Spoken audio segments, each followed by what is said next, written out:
saya Muhammad Naufal Adi Abdillah, anggota dari kelompok 8. Nah, dari video ini saya akan membahas beberapa observasi yang telah kami lakukan kepada salah satu UMKM di Tasikmalaya. Nah, observasi ini bertujuan untuk memenuhi salah satu tugas dari mata kuliah Manajemen Sumber Daya Manusia. Sekaligus mata kuliah ini diampu oleh Ibu Nuryanti Taufik. Nah, UMKM ini bernama Mekar Asih ya, yang dikelola langsung oleh pemiliknya yang bernama Bapak Akbar Al-Kamil. Identitas dari perusahaan Mekar Asih itu sendiri awalnya berdiri pada tahun 2014, yang awal berdirinya ada di Pancasila. Dari tahun ke tahun, seiring berjalannya waktu, memiliki peningkatan sehingga muncullah cabang-cabang sehingga terbuka 5 cabang. Yang pertama yang tadi ada di Pancasila, Kawalu, Cihideng, Kalis, dan satunya lagi ada di rumah, tetapi beda bidang. Yang keempat tadi itu bidangnya di bidang makanan, dan yang kelima itu ada di bidang pakaian. Untuk cabang terbesar ada di Cihideng. Jadi pemasukan dari cabang-cabang yang lain itu dipasok dari Cihideng. Ingin apa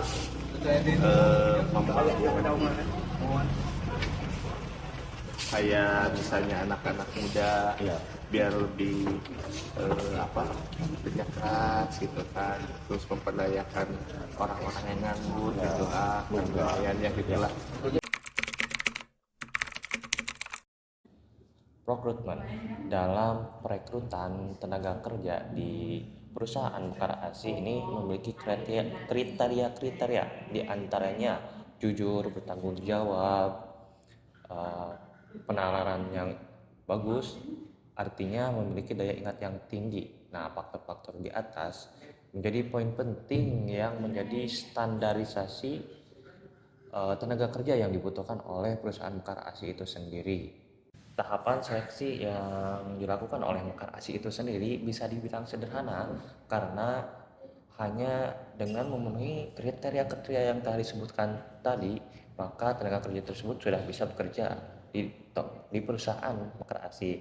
Dan juga dalam perusahaan Mekar Asih ini tidak ada checking background terhadap tenaga kerja pada saat wawancara berlangsung. Indoktrinasi dilakukan untuk pengenalan pada karyawan baru, di mana karyawan di sini harus bisa beradaptasi dengan situasi dan kondisi beban kerja serta lingkungan kerja karyawan tersebut. Nah, perusahaan Mekar Asih ini melakukan indoktrinasi melalui pengenalan pada area-area yang ada pada toko dan pengenalan pada sistem kerja apa saja yang harus dilakukan oleh seorang karyawan. Di perusahaan Mekar Asih ini harus mementingkan mengenai ketelitian, terus kebersihan dan kerapihan, karena menyangkut pada produk yang berupa makanan, di mana produk tersebut tidak bertahan lama, maka harus disimpan secara rapi dan bersih.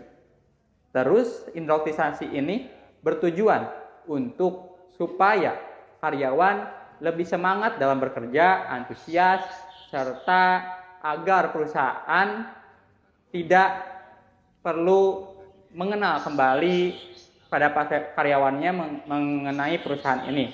Terus agar karyawan bersikap baik terhadap kebijakan perusahaan. Dan yang terakhir, agar perusahaan dan karyawan tidak mengalami konflik. Metode sistem kontrak kembali lagi kepada kebijakan perusahaan. Jadi perusahaan Mekar Asih ini tidak menerapkan sistem kontrak.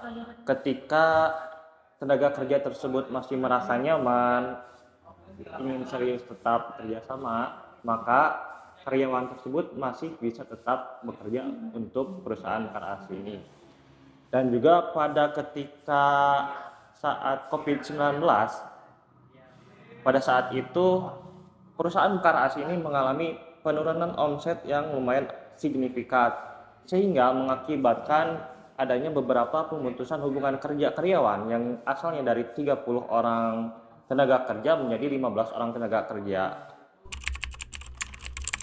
Dalam pembagian posisi, pada perusahaan Mekar AS ini terdapat beberapa kategori, diantaranya seperti bagian packing, produksi, penataan, pembersihan, dan pembelanjaan. Nah, metode penetapan pada posisi karyawan dilihat dari cara ketika wawancara berlangsung. Dilihat juga posisi mana yang diinginkan oleh calon karyawan tersebut, dan juga dilihat dari skill dari tenaga kerja tersebut, dari calon tenaga kerja tersebut. Namun pada karyawan yang multi talent, perusahaan memberikan mix positioning dalam pekerjaannya.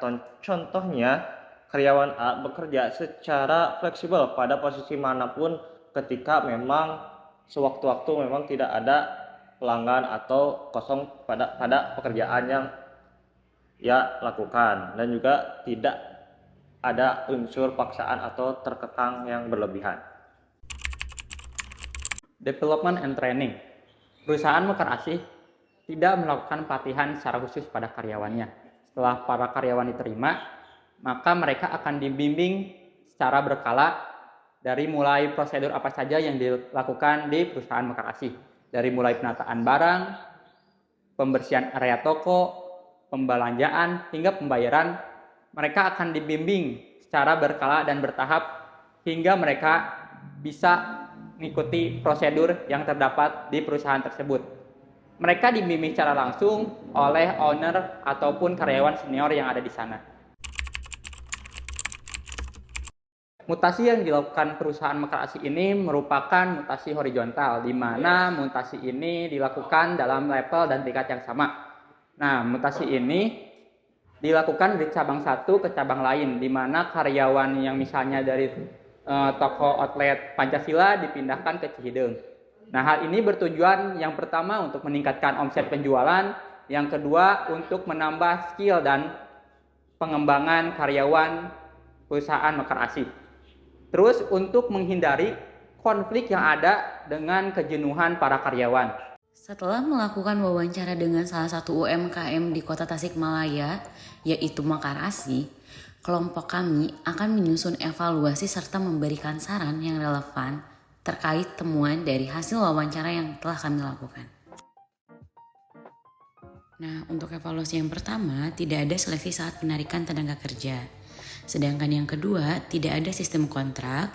Lalu yang ketiga, tidak ada background checking. Dan yang terakhir, yang keempat, tidak ada pelatihan dan pengembangan. Setelah tadi memaparkan evaluasi, kami akan memberikan solusi terkait evaluasi yang telah kami sampaikan. Yang pertama ada. Nah, untuk yang pertama terkait dengan perekrutan, perusahaan harus melakukan perencanaan dan seleksi yang baik dalam merekrut calon tenaga kerja agar yang diterima dapat memenuhi posisi yang dibutuhkan. Nah, untuk yang kedua ada kontrak. Disarankan agar perusahaan Mekar ASI menerapkan sistem kontrak bagi karyawannya, sehingga karyawan dapat mengetahui tugas dan tanggung jawab mereka, serta menjamin masa depan karir mereka. Sistem kontrak juga memudahkan perusahaan dalam mengukur kinerja karyawan dan memberikan hak untuk mengambil keputusan jika terjadi masalah atau penurunan kinerja. Nah, yang ketiga ada background checking. Dalam perekrutan tenaga kerja, perusahaan seharusnya melakukan background checking terhadap calon tenaga kerja.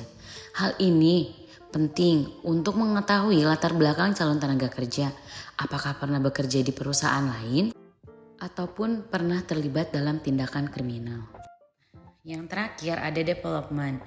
Perusahaan Mekar ASI tidak menyediakan program pelatihan khusus bagi karyawan mereka. Hal ini dikarenakan perusahaan hanya merekrut individu yang dianggap mampu dalam melayani dan menjaga toko dengan baik dan jujur, serta bertanggung jawab.